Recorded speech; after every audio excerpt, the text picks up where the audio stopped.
Hola, hacemos la parte 4 de la clase 22. Estamos estudiando el sistema de un hombre de 80 kilogramos, un niño de 40 kilogramos que se empujan entre sí mientras patinan sobre una superficie sin roce. Esta parte se llama 2B. Recordemos, estamos con la parte 2 donde respecto a un observador fijo en el hielo, que estaría acá, al principio, antes del empujón, van juntos el padre y el hijo, y el centro de masa está en el mismo lugar y se mueve con velocidad de 5 metros sobre segundo respecto del piso. Lo que vamos a hacer ahora es trabajar con un sistema de referencia subido al centro de masa. Lo que acá marco como ejes X' e Y' es un sistema de coordenadas que tiene el origen siempre en el centro de masa. Las posiciones y velocidades respecto de este sistema las vamos a anotar con primas.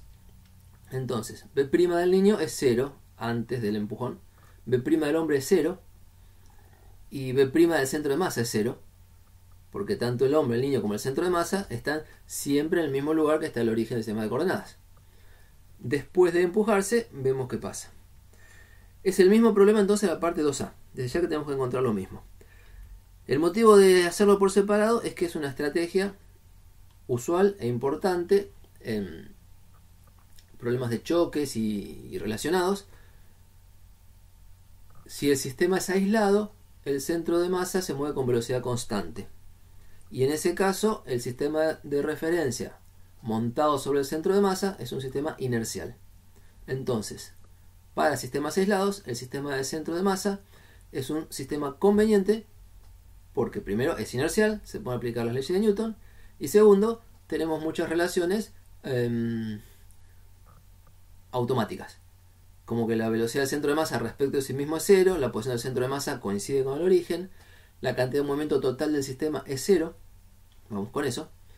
En la clase 21 las relaciones 14, 15, 6, 7, por esa zona, decían varias cosas de lo que se observa en el sistema de centro de masa.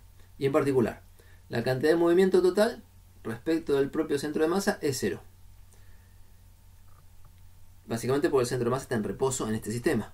La suma de posiciones por masa de cada partícula es 0, porque esta es la fórmula que nos daría lugar a la posición del centro de masa, que está en el origen y es 0. Y la suma de masas por velocidades también es 0. Y vale siempre, porque esto es lo que nos daría el cálculo de velocidad del centro de masa visto del centro de masa, que da 0. Y la energía cinética es automáticamente la energía cinética interna, la de movimiento respecto del centro de masa. Entonces, en este sistema de centro de masa resulta conveniente en muchos casos. De hecho, es la forma profesional, déjenme decir, de resolver choques y explosiones y interacciones, dispersión de partículas, problemas de choques en acelerador, etc. Es trabajar en el centro de masa, en el sistema del centro de masa. Entonces, el motivo de esta parte es practicar eso. Y la estrategia es, los datos que tenemos en laboratorio, o sea, fijo al piso, los tenemos que traducir al sistema del centro de masa como datos. Se trabaja el problema en el centro de masa y luego los resultados, todos con prima, se traducen de vuelta al sistema original. Tiene un costo de traducir datos al sistema de trabajo después de resolver, que anticipo que es más sencillo. Tiene otro costo de llevar los resultados de vuelta al sistema original. Pero esa parte de traducción de datos y traducción de resultados es automática, o sea, sabemos hacerla. Entonces, la cuestión es que en el centro de masa se podrán aprovechar estas relaciones en forma automática. ¿Cómo es entonces el análisis de esta situación? Primer paso, traducir datos del laboratorio al sistema del centro de masa. Un problema de velocidad relativa que tenemos desde hace mucho dice que las velocidades en el sistema de centro de masa con prima son iguales a las velocidades en el sistema laboratorio menos la velocidad del centro de masa. Acá puse solamente las componentes X porque es lo que juega en este problema, pero en general esta ecuación es vectorial. Estas ecuaciones son vectoriales. Acá conocemos la velocidad del centro de masa, que era 5 respecto del piso, 5 metros sobre segundo. Y conocemos, por ejemplo, antes del empujón, la velocidad del hombre y del niño de 5 metros sobre segundo también, todo respecto del sistema exterior, sistema de laboratorio. Entonces, cuando hacemos la resta, la velocidad del hombre y del niño respecto del centro de masa antes de que se empujen es 0. Y es natural porque sabemos que estaban juntos en ese punto que es el centro de masa. Pero las cuentas lo dan, no hace falta hacerlo solo por intuición, pero sí que después que lo han hecho un par de veces, esta cuenta se hace al golpe de vista. Bien, después del empujón, también tenemos datos. La velocidad de 7 metros sobre segundo que el niño tiene respecto al sistema laboratorio pasa a ser una velocidad B' de 2 metros sobre segundo respecto del centro de masa. Con la misma regla de traducción de velocidades. O sea, la regla de traducción es automática.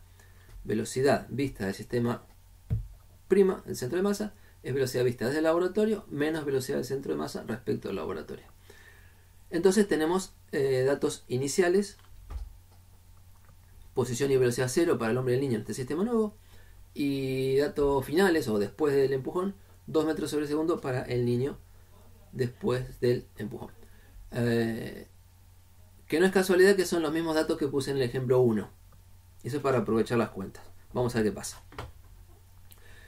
Si este párrafo, visto el sistema de centro de masa, estamos exactamente en el planteo del problema de la parte 1. Lo elegí a propósito para que eso suceda. Visto desde el sistema de centro de masa, antes del empujón estaban en reposo. Después del empujón, el niño tiene una velocidad de 2 metros sobre segundo respecto del centro de masa. Entonces, plantear el problema del empujón en el sistema de centro de masa es como plantearlo con el centro de masa en reposo. En cualquier caso van a encontrar un problema de este tipo y lo tienen que resolver, y los resultados llevarlos de vuelta al laboratorio. Pero en este caso, no armé la clase a propósito, es un problema que ya tenemos resuelto en la parte 1. Entonces copiamos los resultados. ¿Qué teníamos? A ver. Lo que nos queda es traducir los resultados del sistema de centro de masa que nos copiamos de la parte 1 al sistema de laboratorio. Por ejemplo, la velocidad del niño después del choque. ¿Cómo se calcula? Por el asunto de velocidad relativa se despeja que es la velocidad respecto del centro de masa más la velocidad del centro de masa respecto del piso. La velocidad del niño. Ups. Perdón que acá estoy escribiendo los datos de la del hombre. Me confundí al ponerlo. Al tipearlo. Hablamos de la del hombre, aunque diga N. La velocidad del hombre respecto del piso en laboratorio después del empujón es menos 1 metro sobre segundo que tiene respecto al centro de masa, más 5 metros sobre segundo velocidad del centro de masa, 4 metros sobre segundo respecto del piso. Perdón, de nuevo, la velocidad del niño después era de 7 metros sobre segundo. Acá estoy calculando, mal anotado, la velocidad del hombre después del empujón, 4 metros sobre segundo. ¿Qué nos dice eso en el problema, en el dibujo original? Que el padre, cuando empujó al niño y logró aumentarle la velocidad, ve disminuida su velocidad. Todo razonable. La fuerza que hace el padre sobre el hombre, el padre sobre el niño, apunta hacia la derecha y le aumenta la velocidad. La reacción, que es la fuerza que hace el niño sobre el padre, aumenta hacia la izquierda y lo frena, le quita velocidad. Vamos con que de distintos puntos de vista y sumando la intuición, uno va apreciando que este sistema de trabajo, o sea, todas las ecuaciones que tenemos, bien técnicas, no dejamos nada librado a la intuición. Lo leemos y nos damos cuenta que coincide con una intuición razonable. Y eso es fundamental para el aprendizaje de la física. Relacionar lo que uno calcula con lo que uno observa. Bien, vamos. ¿Qué otra cosa se puede calcular? Energía cinética. Con las velocidades finales del hombre y del niño respecto al centro de masa, sacamos la energía cinética respecto al centro de masa después del empujón, que es energía cinética interna del sistema, 120 joules, como antes. ¿Ok? Y si vamos al sistema laboratorio, la energía cinética se calcula en cualquier sistema, y en el laboratorio en particular. Energía cinética asociada a la traslación del centro de masa, un medio de masa por velocidad del centro de masa al cuadrado, más energía cinética interna. Un medio de la masa total, que son 120 kilogramos, por la velocidad del centro de masa de 5 metros por segundo al cuadrado, da 1500 joules. Más la energía cinética interna de 120 joules, son los 1620 joules que habíamos calculado directamente trabajando en el laboratorio. ¿Ok? Y queda automáticamente separado la parte de traslación y la parte de energía interna. Y bueno, en la parte anterior hicimos más preguntas, sacamos más resultados y cada resultado se puede traducir. Recomendación: revisar todas las preguntas que hayamos hecho en la parte de este problema visto desde el laboratorio y ver que copiándonos del problema 1, que es la versión vista en el centro de masa, al volver al laboratorio tenemos resultados correctos, consistentes, lo mismo. Entonces, hay dos maneras de trabajar sistemas aislados. Una es, en general, visto desde el laboratorio cuando el centro de masa está en movimiento. Y otra es subiéndose al centro de masa, donde, por construcción, el centro de masa está en reposo. La segunda forma, trabajar en el sistema de centro de masa, es la forma usual, déjenme decir de vuelta, profesional, de resolver